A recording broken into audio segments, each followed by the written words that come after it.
بسم اللہ الرحمن الرحیم الحمد للہ رب العالمین وبہ نستعین وصلی اللہ وسلم علی سید الانبیاء والمرسلین وعلی آلہ واصحابہ اجمعین ومن تبعہم بإحسان الی یوم الدین اما بعد۔ یہ جو تربیتی دروس ہیں، اس سلسلے میں یہ بات ہمارے پیش نظر ہونا چاہیے کہ تربیت کا جو لفظ ہے اسلام میں اس کا بہت وسیع تصور ہے۔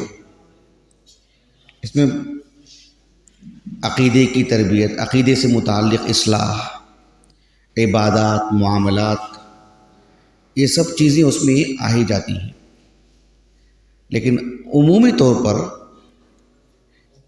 جب تربیت کا لفظ آتا ہے تو اس میں اصلاح نفس،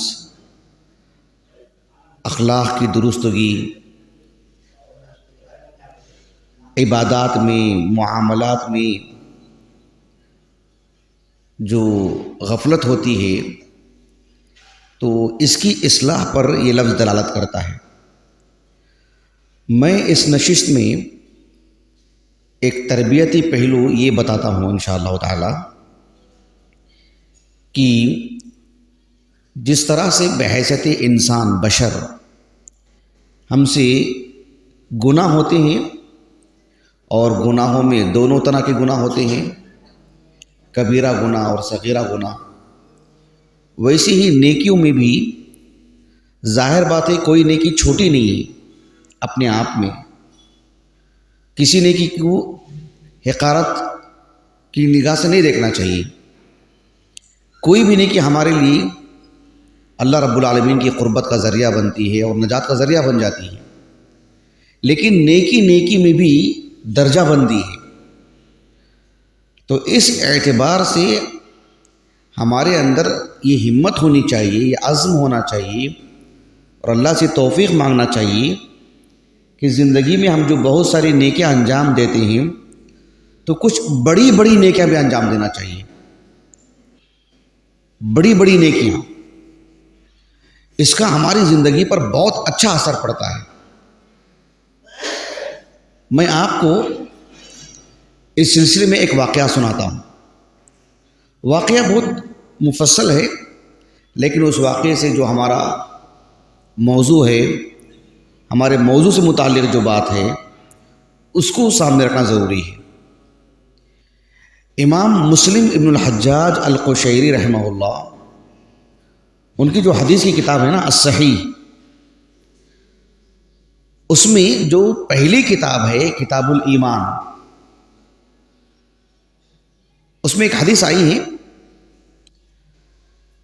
اس حدیث پر امام محی الدین النووی رحمہ اللہ جو باب قائم کی ہیں وہ یہ ہے، باب کون الاسلام یہدم ما قبلہ وکذا الحج والہجرہ۔ امام نووی رحمہ اللہ نے جو باب قائم کیا کہ اسلام ایک شخص جب قبول کرتا ہے تو اسلام اتنی عظیم نیکی ہے، اتنی عظیم نیکی ہے کہ اسلام لانے کے بعد اس سے قبل کی جتنے بھی گناہ ہیں سب دھل جاتے ہیں، سب معاف۔ حج بھی ایسی ہی نیکی، حج کر لینے کے بعد پچھلے سارے گناہ معاف۔ ہجرت بھی ایسی ہی عظیم نیکی، ہجرت کوئی اللہ کی خاطر کرتا ہے تو اس کی بھی سارے گناہ معاف پچھلے۔ اس باب کے تحت جو حدیث لائی گئی ہے وہ بہت ہی طویل حدیث ہے۔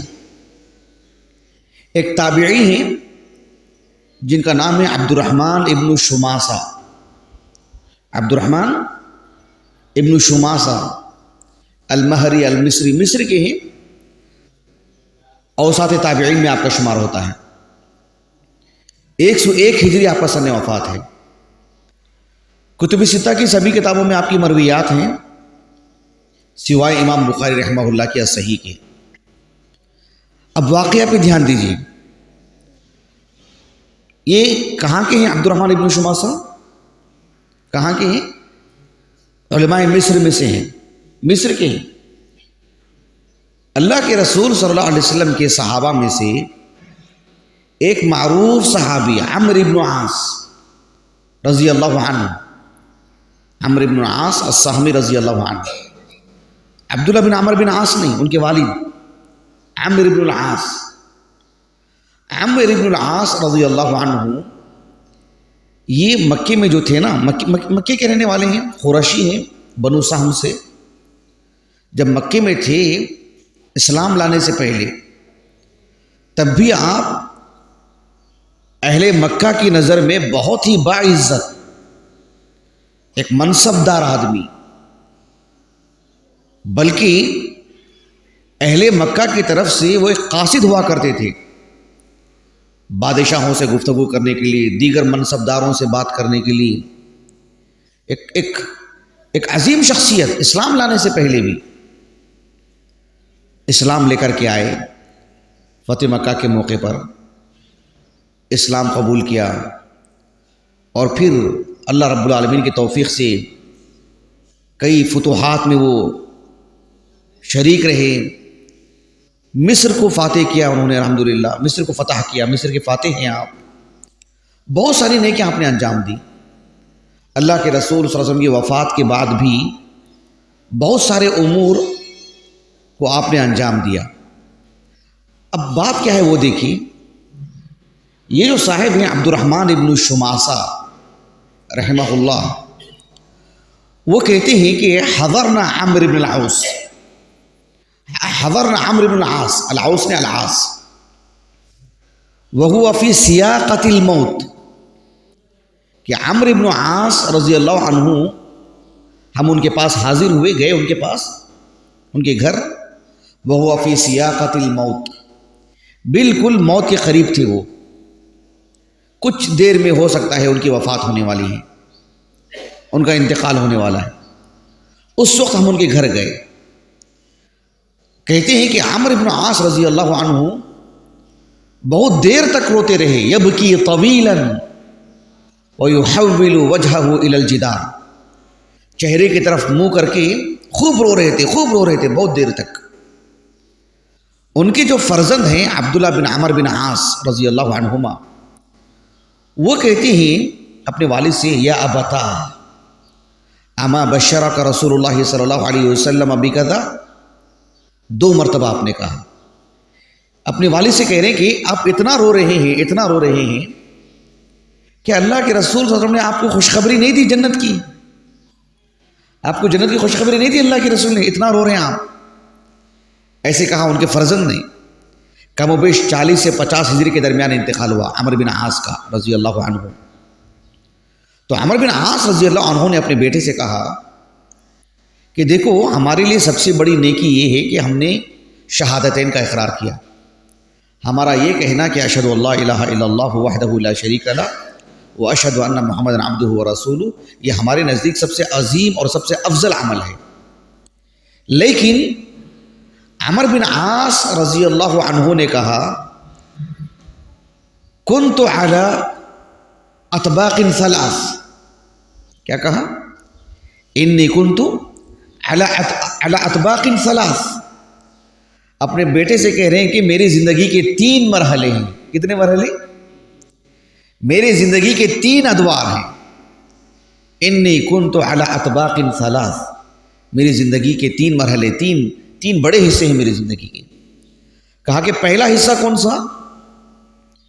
پہلا حصہ وہ ہے، کہتے ہیں کہ فَلَقَدْ رَأَيْتُنِي وَمَا أَحَدٌ أَشَدَّ بُغْضًا لِرَسُولِ اللَّهِ صلی اللہ علیہ وسلم مِنِّي، کہا کہ ایک وقت وہ تھا جب میں مکے میں تھا نا، اللہ کے رسول صلی اللہ علیہ وسلم نے اپنی نبوت کا اعلان کیا، تو عمرو بن عاص رضی اللہ عنہ کہتے ہیں کہ اللہ کے رسول صلی اللہ علیہ وسلم سے بڑھ کر کے میرے نزدیک ناپسندیدہ انسان کوئی نہیں۔ بہت سارے تھے میرے دشمن، لیکن کہا کہ رسول اللہ صلی اللہ علیہ وسلم سے بڑھ کر کے کسی سے بغض نہیں تھا مجھے، کسی سے نفرت نہیں تھی مجھے، بلکہ کہتے ہیں وَلَا أَحَدٌ ولا احب احد الی ان اکون قد استمکنت منہ فقتلتہ، کہا کہ میرے سے زیادہ کسی کو اس کی ہرس نہیں تھی کہ جب کبھی بھی میں محمد پر قابو پالوں تو میں انہیں قتل کر دوں صلی اللہ علیہ وسلم۔ میں بس موقع کی طاق میں تھا، ایک مجھے گنجائش مل جائے کہ کب میں اللہ کے رسول پر قابو پاؤں اور انہیں قتل کر دوں، میرے سے زیادہ کوئی ان کے قتل کا حریص نہیں تھا۔ عمرو بن عاص رضی اللہ عنہ کہتے ہیں فَلَوْ مُتُّ عَلَى تِلْكَ الْحَالِ لَكُنْتُ مِنْ أَهْلِ النَّارِ، کہ اگر اس وقت میرا انتقال ہو جاتا تو میں جہنمی ہوں، میں جہنم میں چلا جاتا ہوں اگر اس وقت انتقال ہوتا۔ بھلے ہی میں نے نبی کو قتل نہیں کیا، لیکن میرا جو عزم تھا نا، میرے جو ارادے تھے نا، میرا انتقال ہوتا تو میں جہنم میں چلا جاتا۔ یہ میری زندگی کی ایک حالت تھی۔ میری زندگی کا ایک دوسرا دور کون سا؟ کہتے ہیں کہ فلما جعل اللہ الاسلام فی قلبی، جب اللہ تعالیٰ نے مجھے اسلام سے نوازا، میرے دل میں اسلام کی محبت آئی، شرع صدر ہوا کہ اسلام اللہ کا دین ہے اور میں نے قبول کر لیا۔ کہتے ہیں کہ میں اللہ کے رسول کے پاس آیا، اللہ کے رسول صلی اللہ علیہ وسلم کے پاس آیا اور آ کر کے میں نے کہا ابسط یمینک فلابایعک، اے اللہ کے رسول صلی اللہ علیہ وسلم آپ اپنا سیدھا ہاتھ دراز کیجئے، میں اس پر بیعت کروں گا۔ فبسط یمینہ، اللہ کے رسول صلی اللہ علیہ وسلم نے اپنا ہاتھ دراز کیا۔ عمرو بن عاص کہتے ہیں فقبضت یدی، میں نے میرا ہاتھ پیچھے کر لیا۔ کیا کیا میں نے میرا ہاتھ پیچھے کر لیا۔ اللہ کے رسول صلی اللہ علیہ وسلم نے عمرو بن عاص سے کہا کہ ما لک یا عمرو کیا بات ہے؟ تم نے تو کہا کہ ہاتھ دراز کرو، میں نے ہاتھ دیا ہے آپ کو، بیعت کیجیے، اور آپ اپنا ہاتھ سکیڑ لیا آپ نے۔ عمرو بن عاص نے کہا رضی اللہ عنہ کہ اردت ان اشترط، میں اسلام قبول کروں گا لیکن ایک شرط پر۔ کہا کہ تشترط بماذا، کیا شرط ہے آپ کی؟ کہا کہ میری شرط یہ ہے اللہ کے رسول کہ میں اسلام قبول کروں تو ان یغفر لی، اللہ مجھے معاف کر دے، میرے گناہ بہت بڑے ہیں، میں مشرک تھا، میں اور آپ سے بغض رکھتا تھا، میں آپ کے قتل کے در پہ تھا، میں اللہ مجھے معاف کر دے تو میں بیعت کروں گا، پھر مجھے فائدہ ہوگا نا بیعت کرنے کا، اسلام قبول کرنے کا۔ اللہ کے رسول نے کہا صلی اللہ علیہ وسلم اما علمت، کہا کہ آپ کو اس کا علم نہیں ہے کیا؟ آپ کو اس کا علم نہیں ہے ان الاسلام یہدم ما کان قبلہ وان الہجرۃ تہدم ما کان قبلہا وان الحج یہدم ما کان قبلہ۔ اللہ کے رسول نے کہا صلی اللہ علیہ وسلم آپ اسلام قبول کر رہے ہیں نا، اسلام قبول کرنے کا مطلب یہ ہے کہ آپ کے سارے گناہ معاف، ہجرت کرنے کا مطلب یہ ہے کہ پچھلے سارے گناہ معاف، حج کرنے کا مطلب یہ ہے کہ پچھلے سارے گناہ معاف۔ اتنی بڑی بات کہی اللہ کے رسول نے صلی اللہ علیہ وسلم۔ اب عمرو بن عاص رضی اللہ عنہ کے دل میں اتنی محبت آئی اللہ کے رسول کی، اتنی محبت آئی، وہ کہتے ہیں اب میرے نزدیک سب سے زیادہ محبوب انسان جو ہے اللہ کے رسول ہیں صلی اللہ علیہ وسلم۔ اللہ کے رسول صلی اللہ علیہ وسلم سے بڑھ کر کے کوئی محبوب انسان نہیں میرے نزدیک، بلکہ آپ نے کہا اللہ کے رسول صلی اللہ علیہ وسلم کی محبت کی وجہ سے، اللہ کے رسول صلی اللہ علیہ وسلم کی قدر و منزلت کی وجہ سے، آپ کی عظمت کی وجہ سے، کہا کہ میں نے زندگی میں کبھی آنکھ بھر کے اللہ کے رسول کو دیکھا نہیں، کبھی آنکھ بھر کے دیکھا نہیں میں نے۔ کتنی بڑی بات ہے، اللہ اکبر، یعنی میں نے پوری آنکھ کھول کے اللہ کے رسول کو دیکھا نہیں۔ جب بھی میں نے بات کی نگاہ نیچے رکھ کر، جب بھی میں نے بات کی ادھر ادھر، میں نے دور سے بھی اللہ کے رسول کو آنکھ بھر کے دیکھا نہیں، اجلالا من، اللہ کے رسول کی عظمت کی وجہ سے، محبت کی وجہ سے، آپ کی قدر و منزلت کی وجہ سے۔ آپ جانتے ہیں کتنی بڑی بات کی عمرو بن عاص نے رضی اللہ عنہ۔ آپ نے کہا کہ لو سئلت ان اصفہ فما اطقت، کہتے ہیں کہ اگر کوئی مجھ سے پوچھے اللہ کے رسول صلی اللہ علیہ وسلم کی شخصیت کیسی تھی، آپ کا چہرہ مبارک کیسا تھا، آپ کے آنکھ ناک، آپ کے بال، آپ کے ہاتھ پیر کیسے تھے، کہتے ہیں کہ ما اطقت، مجھے طاقت نہیں، میں بتا ہی نہیں سکتا، میں بتا ہی نہیں سکتا۔ کہا کہ ما کنت اطیق ان املأ عینی، اللہ کے رسول صلی اللہ علیہ وسلم کو میں نے کبھی آنکھ بھر کے دیکھا ہی نہیں. کوئی مجھے پوچھے کہ محمد کیسے ہیں صلی اللہ علیہ وسلم، حالانکہ زندگی بھر دیکھی ہے آپ کو، مکے کے 13 سال دیکھا ہے آپ نے، لیکن کہا کہ آپ پر اسلام قبول کرنے کے بعد کبھی دیکھا نہیں میں نے. اب مجھے نہیں پتا کہ آپ کا چہرہ کیسا ہے. سبحان اللہ. ایک صحابی کہہ رہے ہیں عمر بن عاص، کوئی مجھے پوچھے کہ جو ہی لو سئلت ان اصفہ فما اطقت، میں بتا ہی نہیں سکتا. کیوں؟ اس لیے کہ میں نے رسول اللہ صلی اللہ علیہ وسلم کو کبھی آنکھ بھر کے دیکھا نہیں.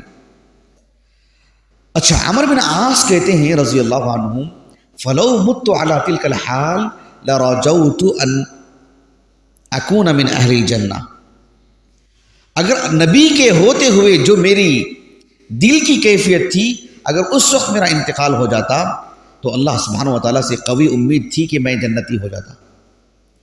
لیکن میری زندگی کا ایک تیسرا دور، اللہ کے رسول وفات پا گئے صلی اللہ علیہ وسلم، اور ہم کو بہت سارے امور کا نگران بنایا گیا. ولینا علی اشیاء، ولینا اشیاء، کہا کہ ما ادری ما حالی، کہا کہ ہم بہت ساری امور کے نگران بنائے گئے، بہت ساری چیزیں ہماری ذمہ داریوں میں آئے. اب ایسی صورت میں پتہ نہیں کہ اب میرا حال کیا ہوگا. بہرحال کہنے کا مقصود یہ ہے کہ عمر بن عاص کو رضی اللہ عنہ اللہ کے رسول نے کیا فرمایا، کہا کہ اما علمت ان الاسلام یہدم ما کان قبلہ. تو اسلام، ہجرت اور حج کا آپ نے ذکر فرمایا. ہم نے سے جتنے بھی لوگ یہاں پر بیٹھے ہوئے ہیں، بحیثیت انسان ہم سے گناہ ہوتے ہیں، صغیرہ بھی کبیرہ بھی. یہ عزم بھی ہمارے اندر ہونا چاہیے، اللہ سے اس بات کی بھی توفیق مانگنی چاہیے کہ زندگی میں ہم بڑی بڑی نیکیاں بھی انجام دیں، خوب محنت کر کے بڑی بڑی نیکیاں بھی انجام دیں. ہر شخص کو ہجرت کرنا، حج کرنا ضروری نہیں کہ اسے نصیب ہو. یہ دو ہی باتیں نہیں ہیں اسلام میں. آپ دیکھیے، میں دیکھوں کہ میری اپنی طاقت میں، آپ کی اپنی طاقت میں کون سی ایسی نیکی ہے جو بہت عظیم ہے، بہت محنت طلب ہے، بڑا کام ہے، 4-5 سال 10 سال لگ سکتے ہیں. کبھی پیسہ خرچ کرنے کی شکل میں، بدنی اعتبار سے، اسلام سے متعلق کسی طرح کی نشر و اشاعت میں ایک بڑا حصہ لینا چاہیے، ایک بڑی محنت ہونی چاہیے. میں آپ کو ایک بات بتاتا ہوں. ام المومنین عائشہ رضی اللہ عنہا کی زندگی کا ایک ایسا بھی موڑ آیا جب آپ پر ایک طرح کا، آپ کی زندگی جو بے داغ زندگی ہے اسے دھبا لگانے کی کوشش کی گئی. ہم جانتے ہیں، صحیح بخاری، صحیح مسلم کی حدیث ہے، صحیح بخاری میں جو واقعہ افک ہے کئی جگہ پر ہے، لیکن میں جو بات بتانے جا رہا ہوں یہ کہ ام المومنین عائشہ رضی اللہ عنہا پر جنہوں نے اتہام باندھا وہ منافقین تھے، سب کے سب منافقین تھے. ان میں کچھ ایک مخلص صحابہ جو مخلص تھے، صحابی ہیں، اللہ پر حقیقت میں ایمان لائے ہیں، ان کے ایمان کی گواہی دی گئی ہے، ان کی نجات کی بات کی گئی ہے، ان کے حق میں اللہ کی رضامندی کی بات آئی ہے، مخلص ہیں، لیکن بشری تقاضے کے تحت وہ بھی منافقین کا ایک طرح سے حصہ بن گئے تھے اس معاملے میں. اس میں سے ایک صحابی ہیں جن کا نام تھا مصطح بن اساسہ، ابو عباد کنیت تھی ان کی. 34 ہجری سن وفات ہے، تقریباً 56 سال کی عمر میں. آپ سے کوئی حدیث تو مروی نہیں ہے. مصطح رضی اللہ عنہ اہل بیت میں سے ہیں، عبد مناف کے ایک فرزند جو مطلب ہے نا، ان کے خانوادے سے ہیں، اہل بیت میں سے ہیں. وہ جیسے علی بن ابی طالب ہیں اہل بیت میں سے، ویسے یہ بھی اہل بیت میں سے ہیں. مصطح رضی اللہ عنہ، مصطح رضی اللہ عنہ وہ بھی اس کے شکار ہو گئے تھے. آپ جانتے ہیں عائشہ رضی اللہ عنہ گھر میں تھی. مصطح رضی اللہ عنہ کی جو والدہ تھی ام مصطح، وہ آئیں، وہ آ کر کے عائشہ رضی اللہ عنہا کے سامنے کہنے لگی تعیس مصطح، کہ مصطح ہلاک ہو، مصطح ہلاک ہو گیا، مصطح کے لیے ہلاکت ہے. کہا کہ کیوں ہلاکت ہے؟ اس لیے کہ انہوں نے عائشہ رضی اللہ عنہا سے متعلق ایسی اور ایسی گفتگو کی. غور طلب بات یہ ہے کہ جب ام مستح نے عائشہ رضی اللہ عنہا کے سامنے یہ کہا کہ تعیس مستح، تو ام المؤمنین عائشہ رضی اللہ عنہا نے جھٹ سے بولنے لگی کہ تسبین رجلا، کہا کہ بیس ما قلت، کتنی بری بات تم نے کہی کہ تسبین رجلا شہید بدرا، مستح رضی اللہ عنہ سے متعلق تم ایسی بات کہتے ہو کہ وہ ہلاک ہو گئے، جبکہ وہ بدری صحابی ہیں۔ تصور دیکھیے آپ، بدری صحابی ہونے کا کتنا بڑا مقام ہے۔ کہا کہ ان سے متعلق نازیبا الفاظ استعمال نہیں کرنا چاہیے، نامناسب گفتگو نہیں ہونی چاہیے۔ کیا کہ آپ نے کہا کہ تعیس مستح، کہا کہ تسبین رجلا شہید بدرا، ایک بدری صحابی ہیں، ان سے متعلق آپ اتنی بڑی بات کہتے ہو۔ پھر بعد میں انہوں نے کہا کہ مستح سے ہوا کیا۔ اسی لیے غور کیجیے آپ، سورۃ النور کی جو آیت کریمہ ہے نہیں، وَلَا يَأْتَلِ أُولُو الْفَضْلِ مِنْكُمْ وَالسَّعَةِ أَنْ يُؤْتُوا أُولِي الْقُرْبَى وَالْمَسَاكِينَ وَالْمُهَاجِرِينَ فِي سَبِيلِ اللَّهِ وَلْيَعْفُوا وَلْيَصْفَحُوا أَلَا تُحِبُّونَ أَنْ يَغْفِرَ اللَّهُ لَكُمْ وَاللَّهُ غَفُورٌ رَحِيمٌ۔ جب یہ آیات نازل ہوئی تو مستح رضی اللہ عنہ ایک فقیر صحابی تھے، ایک فقیر تھے، محتاج انسان تھے، اور ابو بکر صدیق رضی اللہ عنہ ان پر خرچ کرتے تھے۔ جب اس حادثے کی خبر ہوئی ابو بکر صدیق کو رضی اللہ عنہ، آپ نے اپنا ہاتھ روک لیا، ان پر اخراجات کے لیے کچھ نہیں دیا۔ اللہ تعالیٰ نے کہا وَلَا يَأْتَلِ أُولُو الْفَضْلِ مِنْكُمْ وَالسَّعَةِ أَنْ يُؤْتُوا أُولِي الْقُرْبَى وَالْمَسَاكِينَ، ساتھ میں یہ بھی کہا کہ وَالْمُهَاجِرِينَ فِي سَبِيلِ اللَّهِ۔ حالانکہ مستح رضی اللہ عنہ سے ایک بڑا گناہ ہوا تھا، لیکن ان کی ہجرت پر آنچ نہیں آئی۔ نیکی اتنی بڑی ہے کہ گناہ جتنا بڑا ہے اس سے کہیں زیادہ بڑی تو ان کی نیکی نکلی۔ اتنا عظیم کام انہوں نے کیا کہ بدری صحابی، کہا کہ اللہ نے انہیں المہاجرین کہا۔ ابو عبداللہ القرطبی رحمہ اللہ اپنی تفسیر میں الجامع لاحکام القرآن، اس میں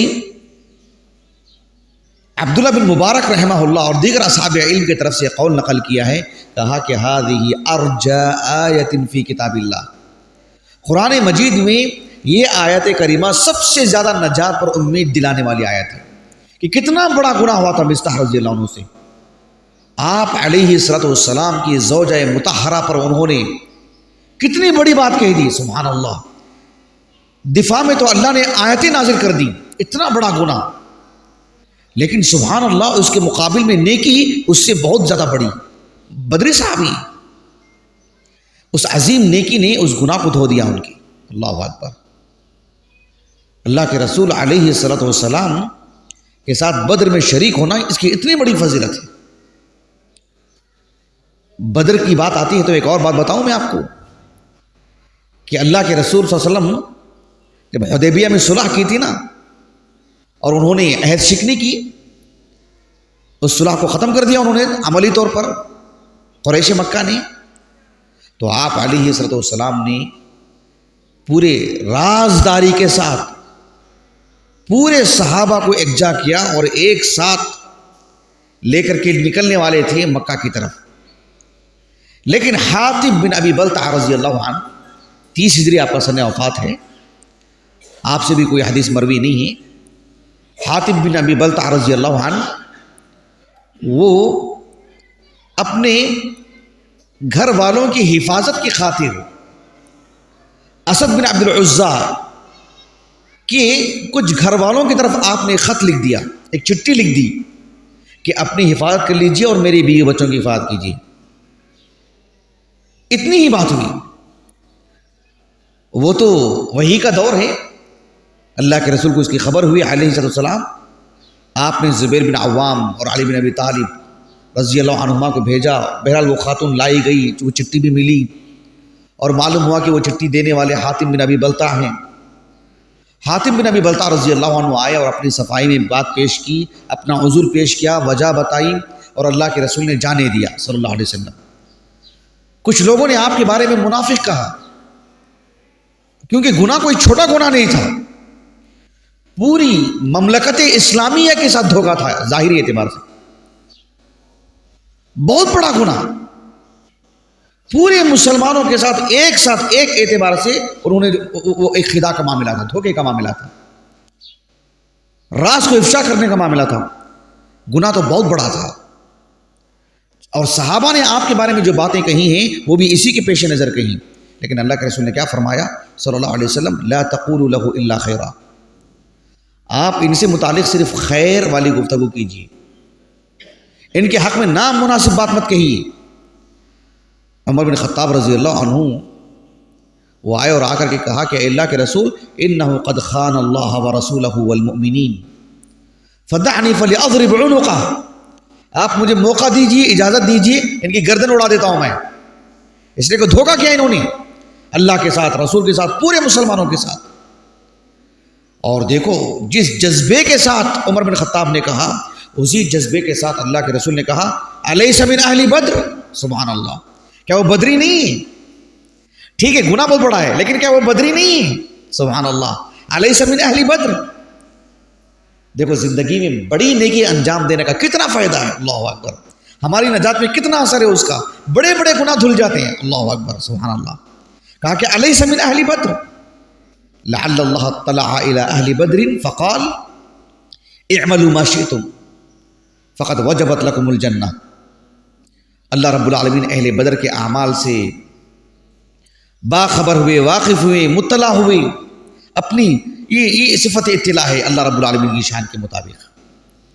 اللہ نے اہل بدر سے کہا کہ تم جو چاہے کرو، تمہارے لیے جنت واجب ہے، اتنا عظیم فضل ہے۔ صحیح مسلم میں ایک کتاب ہے کتاب فضائل الصحابہ، اس میں ایک حدیث آتی ہے، جابر رضی اللہ عنہ کہتے ہیں کہ حاتب بن ابی بلتع رضی اللہ عنہ کہ ایک غلام وہ آئے اور آ کر کے شکایت کی کس سے؟ اللہ کے رسول سے، حاتب رضی اللہ عنہ کے بارے میں، اور اللہ کے رسول کے سامنے کہا کہ یا رسول اللہ لیدخلن حاطب النار، کہا کہ حاتب صحابی کے بارے میں کہہ رہے ہیں، کہا کہ یہ جہنم میں ضرور داخل ہوں گی، ضرور داخل ہوں گے جہنم میں۔ اللہ کے رسول صلی اللہ علیہ وسلم نے کہا کہ کذبتا، تم نے غلط بات کہی، کہا کہ لا يدخلها، وہ جہنم میں ہرگز میں داخل نہیں ہوں گے، کیوں؟ فإنه قد شهد بدرا والحدیبیہ، وہ بدر میں بھی شریک تھے اور حدیبیہ میں بھی شریک تھے، ایسا شخص جہنم میں کبھی نہیں جائے گا۔ کتنی بڑی بات ہے، اللہ اکبر۔ بھئی گناہ ہوتے ہیں، لیکن ہم سے جو گناہ ہوتے ہیں، نیکیاں بھی کچھ بڑی کرنی چاہیے نا، تو بڑی بڑی نیکیاں ہوں، یہ عزم ہو، یہ ہمت ہو، ایسی بھی ہماری تربیت ہونی چاہیے۔ اسی کے پیش نظر میں نے یہ باتیں آپ کے سامنے رکھی۔ اللہ تعالیٰ سے دعا ہے کہ اللہ سبحانہ و تعالیٰ ہمیں عظیم نیکیوں کو انجام دینے کی توفیق عطا فرمائے، اللہ ہمت دے، سہولت دے، وسائل دے، توفیق دے، وآخر دعوانا الحمدللہ رب العالمین۔